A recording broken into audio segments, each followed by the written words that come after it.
আন্তর্জাতিক পর্যায়ে বেশ কয়েকটা বিমান দুর্ঘটনায় পড়ার পর বাংলাদেশের বিমানগুলোর অবস্থা যে কি সেটা নিয়েও কিন্তু উদ্বেগ উৎকণ্ঠা বাড়ছে।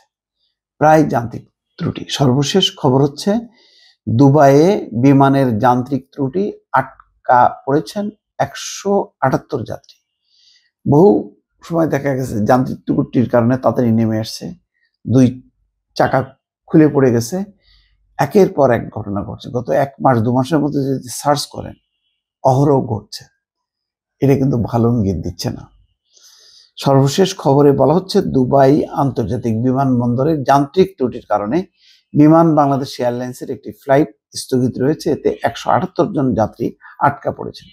মঙ্গলবার রাতে এই ঘটনা নিশ্চিত করেছেন বিমানের দুবাই আঞ্চলিক ব্যবস্থাপক সাকিয়া সুলতানা।